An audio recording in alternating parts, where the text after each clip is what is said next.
नमस्कार दोस्तों, स्वागत है आपका 100% इंग्लिश के यूट्यूब चैनल पर। दोस्तों, आज हम एक ऐसी पोयम को समझेंगे जो आज भी उतनी ही रेलेवेंट है जितनी 200 साल पहले थी।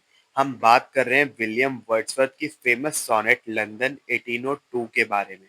तो चलिए शुरू करते हैं। सबसे पहले ये समझना जरूरी है कि वर्ड्सवर्थ ने ये पोयम लिखी क्यों थी। What was happening in 1802 in London?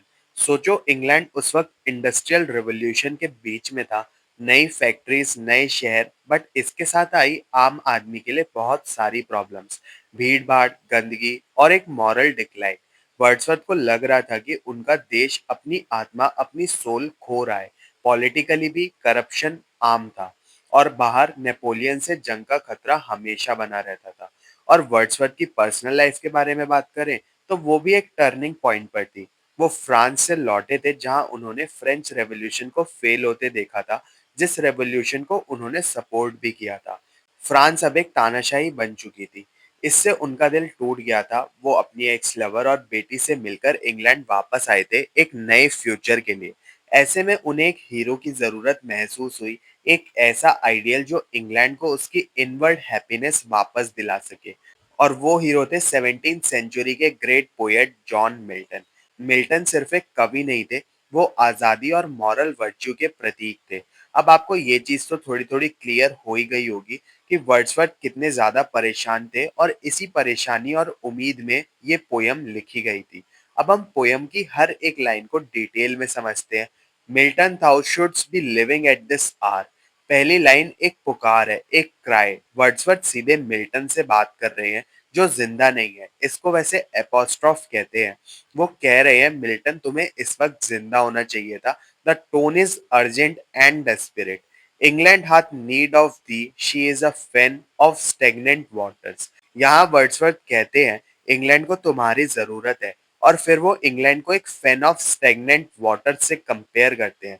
और आसान भाषा में कहें तो एक सड़ता हुआ ठहरा हुआ तालाब या दलदल। ये एक पावरफुल मेटाफर है जो दिखाता है कि इंग्लैंड में मॉरल और स्पिरिचुअल ग्रोथ रुक चुकी है। Altar sword and pen, fireside the heroic wealth of Hall and Bower have forfeited their ancient English dower। Wordsworth list करते हैं कि क्या क्या खराब हो चुका है।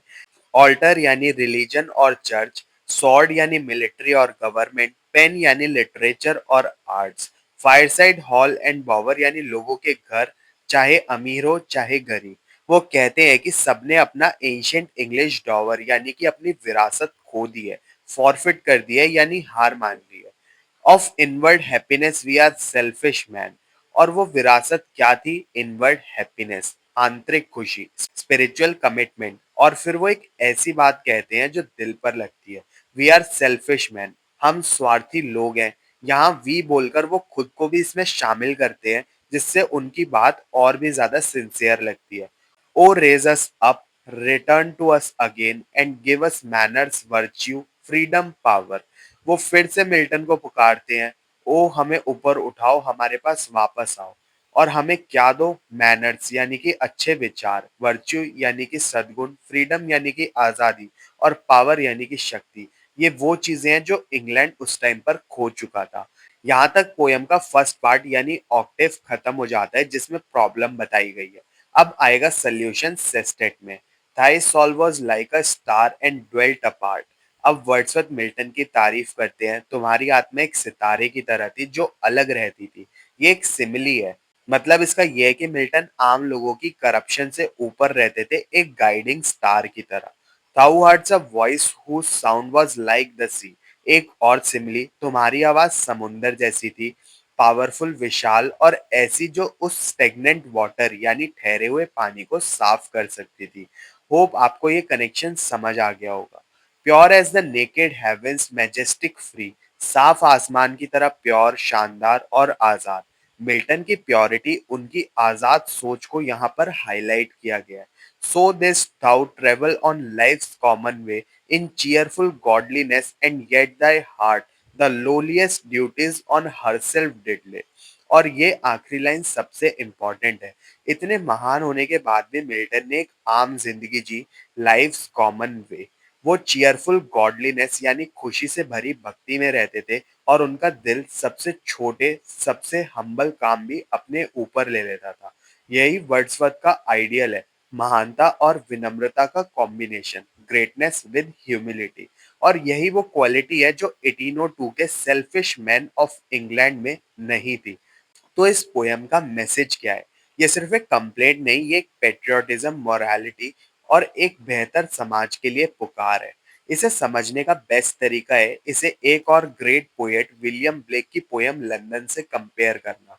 वर्ड्सवर्थ लंदन को ऊपर से देख रहे हैं, वो इंस्टीट्यूशंस, चर्च, मिलिट्री, लिटरेचर की बात करते हैं। उनका सल्यूशन है एलीट क्लास को सुधारना चाहिए। वो एक हीरो यानी मिल्टन को बुला रहे हैं सिस्टम को ठीक करने के लिए। वहीं ब्लेक लंदन की गलियों में घूम रहे हैं। वो आम आदमी का दर्द देखते हैं, चिमनी स्वीपर का रोना, प्रोस्टिट्यूट का दुख। उनके लिए पूरा सिस्टम ही खराब है। ब्लेक कोई सोल्यूशन नहीं देते, उनकी पोयम एक अंधेरे में खत्म हो जाती है। तो आप देख सकते हैं कि एक ही शहर में एक ही टाइम पर दो कितने अलग अलग नजरिए हमको देखने को मिलते हैं। वर्ड्सवर्थ जहां पर रिफॉर्म चाहते हैं, वहीं ब्लेक रेवोल्यूशन चाहते हैं। तो दोस्तों, लंदन 1802 एक ऐसी पोयम है जो हमें अपने समाज के बारे में सोचने पर मजबूर करती है। ये हमसे पूछती है, क्या हमने भी अपनी इनवर्ड हैप्पीनेस खो दी है? क्या हमें भी एक मिल्टन जैसे किसी महान कवि या पुरुष की जरूरत है? आई होप आपको ये डिटेल्ड एनालिसिस पसंद आया होगा। अगर हाँ, तो वीडियो को लाइक और शेयर जरूर करें और 100% इंग्लिश चैनल को सब्सक्राइब कर दें और ऐसे इंसाइटफुल वीडियोस के लिए। आपके क्या विचार हैं इस पोयम के बारे में, हमें कमेंट्स में ज़रूर बताएं। मिलते हैं फिर अपनी नेक्स्ट वीडियो में, तब तक के लिए happy studying and best of luck for your upcoming examinations.